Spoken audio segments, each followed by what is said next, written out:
RCF. 27 pays et une seule actu, c'est l'Espace Europe. Bonjour à toutes et à tous et bienvenue sur les ondes de RCF pour votre émission d'actualité européenne, l'Espace Europe. Au micro, Christophe Dalloisio, et j'ai le plaisir aujourd'hui d'accueillir pour notre émission, mais pas à Bruxelles, puisqu'elle nous rejoint à distance depuis Varsovie, Anaïs Marin. Anaïs Marin, bonjour. Bonjour. Vous êtes, Anaïs Marin, rapporteure spéciale sur les droits humains au Bélarus. De formation, vous êtes par ailleurs politiste et chercheuse en sciences politiques. Et le Bélarus est évidemment un pays extrêmement important dans la région où il est, mais un pays dont on parle relativement peu dans nos médias. Nous sommes accaparés, et c'est tout à fait légitime, par la guerre qui a lieu pour le moment en Ukraine, cette guerre d'invasion de la Russie chez son voisin qui est de taille très considérable. Le Bélarus, lui, par rapport à notre pays, à la Belgique, est très comparable plutôt. Il est un peu plus grand en territoire, mais la population du Bélarus est assez proche de celle de la Belgique. Mais on oublie que ce pays est un pays dans lequel des protestations assez considérables ont eu lieu, de manière épisodique, mais on se souvient tout particulièrement de celle de l'année 2020, et des manifestations qui avaient suivi des élections qui, comme hélas on peut le regretter au Bélarus, ce sont des élections qui n'ont pas été libres, et elles ont mené à des répressions, ces manifestations assez importante, assez sévère, et le pouvoir d'Alexandre Loukachenko a poussé vers l'exil toute une série de personnes. Alors, Anaïs Marin, dans le cadre de votre mandat comme rapporteur spécial sur les droits humains au Bélarus, je présume que vous avez des relations privilégiées avec les autorités de ce pays pour pouvoir instruire justement la situation des droits humains là-bas. Est-ce que vous pouvez nous donner un peu plus de renseignements sur la situation aujourd'hui, en début 2023 ou en fin 2022, de cette société bélarusse ? Oui, alors malheureusement, je n'ai pas le privilège d'avoir des relations avec les autorités du Bélarus, puisqu'elles ont adopté, donc, depuis la création du mandat il y a 12 ans, une politique de non-reconnaissance et de non-coopération. Donc, mon prédécesseur, jusqu'à 2018, n'a pas pu avoir de contact non plus. Ce qui est forcément dommage dans l'esprit de l'ONU et du Conseil des droits de l'homme, donc, qui établit ce mandat. On devrait pouvoir évidemment coopérer, communiquer pour aider les autorités à améliorer la situation des droits de l'homme dans leur pays. C'est l'idée en tout cas, et c'est catégoriquement refusé par le gouvernement. Donc je m'appuie évidemment sur les données officielles disponibles, par exemple en provenance du ministère de la Justice, concernant donc les sentences qui sont prononcées éventuellement donc, contre les participants aux fameuses manifestations populaires de 2020. Et jusqu'à récemment, je m'appuyais énormément sur les témoignages communiqués par les défenseurs des droits de l'homme bélarussiens, en particulier de l'organisation bien connue Viasna.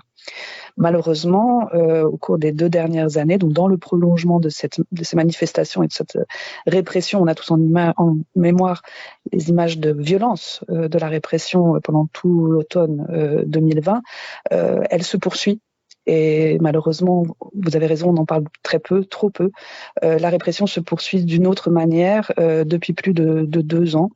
Et concernant les défenseurs des droits de l'homme, qui sont qu'une des catégories des personnes visées, on se retrouve dans cette situation où ceux qui ne sont pas en prison ont été poussés à l'exil. Donc il reste très peu d'intermédiaires, d'informateurs, de personnes en mesure de vérifier les allégations. Or, nous, c'est un impératif dans notre méthodologie, des allégations de violation des droits de l'homme, de torture en prison, ce genre de choses. Mais comme je vous disais, donc la situation, malheureusement, que je caractérisais de catastrophique en septembre 2020, n'a fait qu'empirer. L'organisation, Anaïs Marin, dont vous faites mention, donc Viasna, est celle du prix Nobel de la paix Ales Bialiatski, qui est actuellement en prison, je crois. Est-ce qu'on a une idée du nombre de prisonniers politiques comme lui qui sont aujourd'hui derrière les barreaux au Bélarus ? Je pense à de grands noms que nous avons tous à l'esprit, comme Maria Kolesnikova, bien sûr, ou Sergei Tikhonovsky, mais il y a probablement beaucoup d'autres personnes qui sont en prison pour leurs opinions et Oui, en effet, donc Viasna, qui est vraiment une autorité dans le domaine, tient à jour une liste des personnes qu'ils considèrent comme des prisonniers politiques. Nous, à l'ONU, on parle plutôt de personnes qui sont arbitrairement détenues en raison de leurs opinions politiques, c'est une nuance, mais on parle bien donc d'à peu près 1500 personnes. Alors, Ce qui est un nombre, excusez-moi Anaïs Marin, c'est un nombre qui est absolument alarmant. Tout à fait, puisque je vous rappelle que avant, jusqu'à 2020, donc entre 2016 et 2020, par exemple, il n'y avait plus de sanctions en place de la part des Occidentaux, de l'Europe en particulier, contre le régime bélarusse, dès lors qu'ils avaient obtenu la libération des derniers entre guillemets prisonniers politiques en 2015, 2016. Donc il y en avait plus, il y en avait zéro, on peut dire ça comme ça.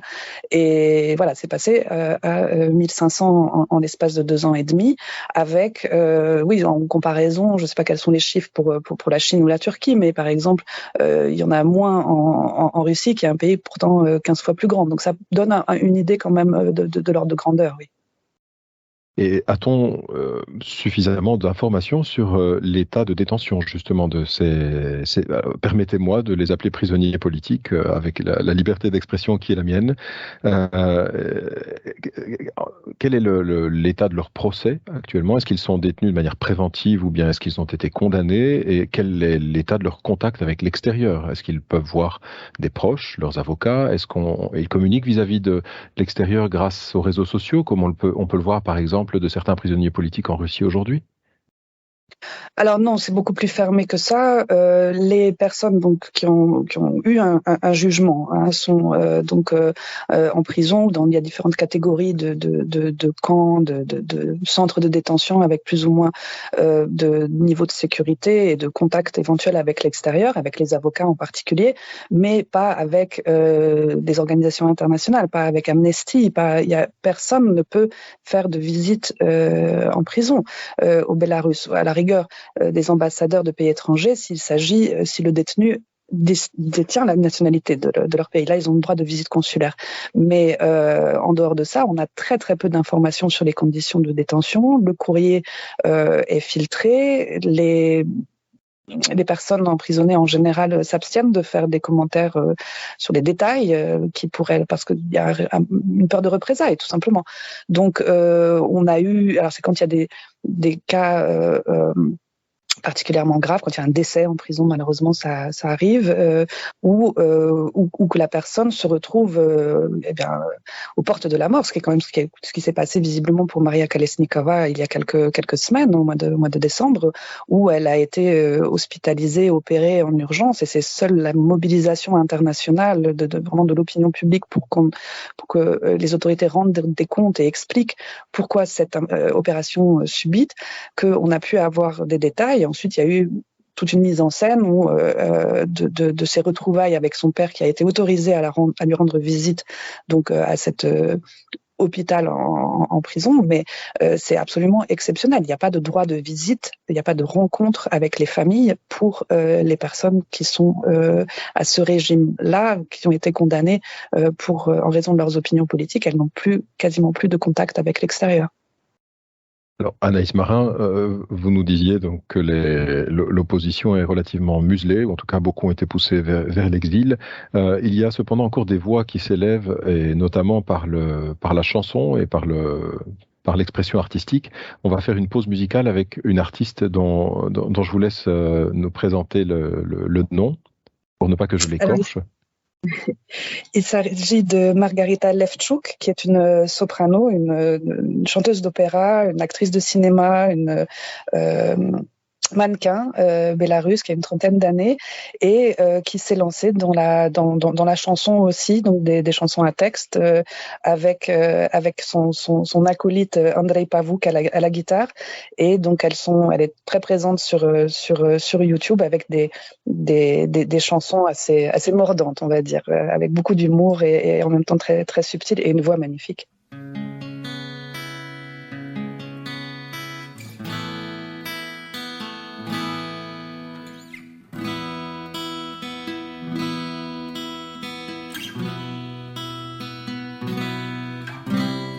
Больше не будут примушать, на коленях нас тримать.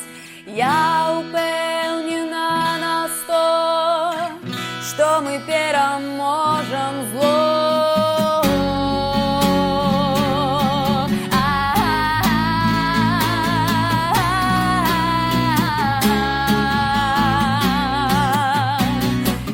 Верим, можем, переможем.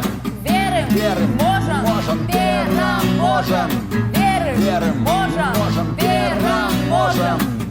Верим, можем, переможем. Украине мы живем, быть саму гостях. Rebonjour à toutes et à tous, vous êtes toujours sur RCF pour votre émission Espace Europe et nous sommes toujours en compagnie d'Anaïs Marin. Anaïs Marin qui est rapporteure spéciale sur les droits humains au Bélarus et qui est par ailleurs politiste et chercheuse en sciences politiques. Merci Anaïs Marin de nous éclairer sur la situation à la fois du pays, mais en particulier des personnes qui sont emprisonnées pour leurs idées, pour leur militance pour la liberté et pour les droits en général. Pour ces prisonniers politiques qui sont plus de 1500 aujourd'hui au Bélarus, alors qu'il y en avait beaucoup moins il y a un peu plus de 2 ans, d'après ce que vous nous disiez. Parmi eux, on pense naturellement aux noms les plus connus, que sont ceux de Sergei Tikhanovsky, Maria Kolesnikova, qui vient d'échapper à la mort de justesse et dont nous espérerons évidemment la libération la plus rapide possible, et Ales Bialatsky, bien sûr, qui est l'un des responsables de Viasna, cette organisation de promotion des droits humains qui a obtenu le prix Nobel de la paix. En fait, ces personnes qui sont détenues pour certaines d'entre elles de manière préventive seulement, donc avant même d'être jugées, sont détenues dans des prisons spéciales ou bien sont-ils mis dans les prisons où sont aussi d'autres condamnés? Est-ce que vous avez des renseignements en tant que rapporteur spécial sur les droits humains en Bélarus, sur les conditions de détention de ces personnes? Oui, en l'attente de leur procès, donc les personnes sont détenues dans des centres de détention provisoires qui s'appellent SIZO en russe, c'est l'acronyme russe. On sait que la plupart de ces centres de détention, comme les centres de détention du KGB, qui est une autre catégorie, sont les endroits où les conditions sont les plus terribles, délibérément. Les témoignages qu'on a reçus en août et septembre 2020 concernant ces personnes, beaucoup de femmes, même des adolescents qui ont été arbitrairement arrêtés dans les cortèges de manifestants pacifiques et qui ont passé 15 jours parfois juste dans ces centres de détention administrative, ont rapporté des conditions absolument déplorables, des cellules surpeuplées, un manque d'accès à l'eau, aux médicaments, aux produits d'hygiène. Le Covid, évidemment, a fait des ravages. Tous ressortaient contaminés. Et on sait aussi, pour avoir discuté avec des personnes qui ont, après avoir été condamnées et servi leur sentence, sont sorties, sont en liberté, en général ont fui le pays, que pendant leur séjour en CISO, il y avait vraiment des pressions psychologiques et des tortures assez systématiques qui sont pratiquées en fait pour obtenir des aveux en fait forcer des aveux qui n'en sont pas, pousser les personnes à s'incriminer elles-mêmes, à vendre leurs éventuels collègues, amis, membres par exemple, de la même chaîne Telegram, qui est un moyen maintenant d'expression de la dissidence au Bélarus. D'ailleurs, qu'il n'y a plus de possibilité de manifester dans les rues, on se fait immédiatement arrêter. Donc voilà, ce qu'ils nous ont décrit, c'est quand même les preuves de violation assez systématique des droits fondamentaux des détenus. Anaïs Marin, vous dites donc que les personnes qui sortent sont poussées à l'exil. Est-ce qu'on a une idée en fait de ce flux de personnes qui sortent du Bélarus, non seulement en termes quantitatifs, mais aussi ensuite de la qualité de l'accueil qui leur est réservé dans les autres pays? Alors, je suppose que la principale proportion d'exilés se réfugient d'abord dans les pays les plus proches, Lituanie ou Pologne, où voit-on des lieux qui sont particulièrement des lieux d'accueil où se concentrent les exilés bélarusses? Et ensuite, quelles sont les difficultés que eux rencontrent plus spécifiquement quand ils sont hors du pays? Oui, alors la question donc des personnes poussées à l'exil, alors c'est pas forcément, on a en mémoire les rocambolesques tentatives de faire passer les gens de force à travers la frontière, hein, c'était ce qui s'était passé pour Kalesnikava, mais disons que poussées à l'exil, on entend ça comme le fait que les conditions de séjour sont rendues telles que les personnes sont poussées pour leur propre sécurité et leur survie à quitter leur pays précipitamment et sans forcément avoir d'autres choix. L'alternative étant donc une incarcération arbitraire. Et c'est une thématique sur laquelle je travaille depuis plus d'un an, quand j'ai vu apparaître ce phénomène donc de cette vague d'émigration.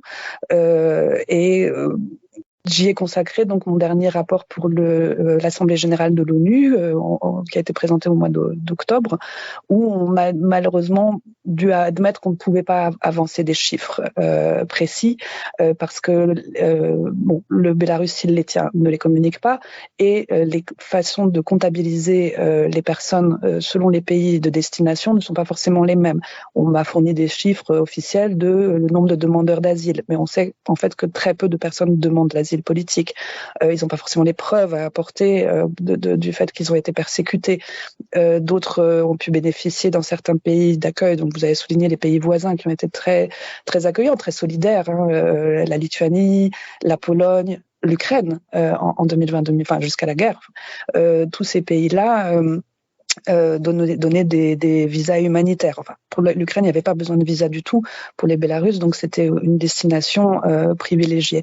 Donc, on a une estimation qui va entre 1 demi-million et 1 million de personnes sur les 9 millions que fait le pays, qui sont partis au cours des deux dernières années, mais évidemment, on ne peut pas tous les qualifier de personnes déportées au sens du droit international de la déportation, en fait, dès lors qu'il y a parmi eux des entrepreneurs, surtout du milieu des IT, des nouvelles technologies qui se sont volontairement délocalisés parce qu'ils étaient capables aussi de travailler en ligne. Depuis le Covid, il y a beaucoup de gens qui travaillent à domicile. Pour eux, ça fait plus une grande différence qu'ils soient au Bélarus ou à l'étranger, où ils sont en général tout à fait les bienvenus. Il y a même eu une compétition entre certains pays potentiels d'accueil. Je me rappelle entre la Lettonie, je crois que la France était aussi impliquée, d'autres pays d'Europe centrale qui voulaient accueillir, attirer chez eux ces petits génies de l'informatique qui ont inventé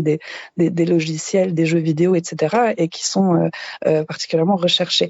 Mais la tendance qui nous préoccupe à l'ONU, c'est le fait que donc les personnes qui sont ainsi poussées à l'exil, du fait en particulier de la guerre en Ukraine, se retrouvent dans une situation de vulnérabilité dans les pays d'accueil, puisque l'opinion publique a changé radicalement du moment où on s'est rendu compte que le Bélarus jouait un rôle de facilitateur dans l'agression russe de l'Ukraine. Alors, il n'est pas qualifié de co-belligérant, parce qu'il n'a pas de soldats qui combattent en Ukraine, il n'a pas envoyé de tanks à travers la frontière, mais on a très clairement une complicité, et avec le temps qui passe, les mois qui passent, et les victimes qui s'accumulent en Ukraine, il y a un sentiment de ras-le-bol, je le sens très bien en Ukraine, vis-à-vis, en fait, qui tend à mettre tous les Bélarusses dans le même panier, à oublier cette distinction pourtant fondamentale entre un gouvernement, un régime autoritaire en place depuis 25 ans et une population qui elle-même est victime, n'a pas du tout de pouvoir, d'influence sur son gouvernement, même pas par les élections par exemple, et qui serait donc collectivement responsable du fait que le pays contribue à cette agression contre l'Ukraine. Et ça crée des situations où des Bélarusses en exil sont victimes de discours de haine, frappés directement ou indirectement par les sanctions. Donc ceux qui étaient en Ukraine, par exemple, dès le 24 ou le 25 février, leurs comptes en banque ont été gelés. Ils pouvaient plus retirer d'argent, alors qu'eux-mêmes devaient fuir les bombardements, ils devaient trouver des moyens de fuir. Et quand ils se sont présentés, par exemple, à la frontière roumaine ou polonaise pour demander l'asile, enfin au titre de réfugiés de guerre comme les Ukrainiens. Un distinguo a été fait dans les pays de l'Union européenne entre les personnes qui étaient déjà titulaires d'un titre de séjour permanent en Ukraine, c'était très peu d'entre eux, et les autres. Et les autres ont été traités comme tous les citoyens de pays tiers qui résidaient en Ukraine, à savoir qu'ils avaient le droit de circuler dans l'Union européenne pendant 14 jours. Donc la fameuse protection provisoire qui prévoit donc un droit de séjour jusqu'à 3 ans, le droit de travailler, etc. pour les Ukrainiens en exil dans nos pays, s'étend pas au Bélarus. Et c'est pour ça que un pays de destination primordial pour ces gens qui ont voulu fuir depuis 2000, en particulier depuis 2022, c'est la Géorgie, parce que il n'y a pas de régime de visa entre les deux pays. Il y a encore des vols. C'est quand même très rare. Je vous rappelle que depuis l'affaire Protasevich, l'atterrissage forcé du vol Ryanair en mai 2021, les communications aériennes sont quasiment stoppées, sont stoppées en direction de l'Ouest avec Minsk. Et donc, il y a quand même des vols, en particulier des vols low cost vers différents aéroports de Géorgie. Et donc, moi, j'ai fait un séjour, une mission d'enquête pour rencontrer justement donc ces personnes en exil forcé au mois de mai l'année dernière. Et on voit comment ils ont reconstitué des communautés autour de hubs, donc un media hub où donc pour les journalistes, il y a business hub, des entrepreneurs, etc. Qui sont installés. Et là, on a des chiffres quasiment, oui, qu'on peut citer des autorités géorgiennes, comme quoi il y aurait à peu près 20 000 Bélarusses actuellement en Géorgie. Ouais, et c'est pas un petit nombre. Et ces Bélarusses qui sont donc exilés, Anaïs Marin, que leur arrive-t-il lorsque leur titre de voyage, leur passeport par exemple, arrive à échéance, ils ne peuvent pas rentrer au Bélarus, je présume. Alors, qu'est-ce qui leur arrive concrètement ? Donc les personnes qui se sont exilées, c'est pour leur sécurité. Elles savent bien que si elles retournent, il y a eu des cas, si elles retournent ne fût-ce que pour des funérailles d'un proche, elles risquent d'être appréhendées à l'aéroport ou au cimetière. Donc évidemment, ceux qui se sentent menacés, qui savent qu'ils ont une épée de Damoclès au-dessus de leur tête, qui sont cités à témoin dans des affaires criminelles, donc en général pour extrémisme ou pour autres, financement de manifestations illégales, etc., savent qu'ils ne peuvent pas rentrer au pays. Pour autant, ils n'ont pas forcément la possibilité d'avoir un permis de séjour permanent. Et là, de nouveau, c'est la clé, puisqu'il n'y a que lorsqu'on dispose de ce permis qu'on est autorisé à faire appel au service consulaire de son pays, donc dans le pays d'accueil.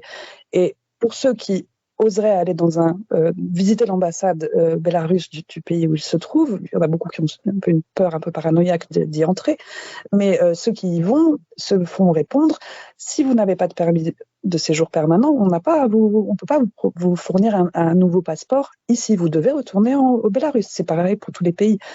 Et là, donc, ils sont dans cette situation où beaucoup dont le passeport va expirer. Le passeport bélarus est délivré pour 5 ans seulement, et on ne peut pas le prolonger comme ça.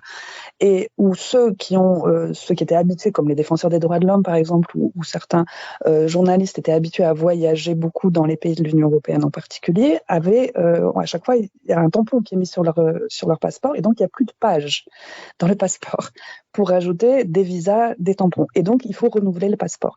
Et là on a cette situation qui nous préoccupe, parce que on va se retrouver dans une situation où ces personnes ne pourront plus avoir de passeport.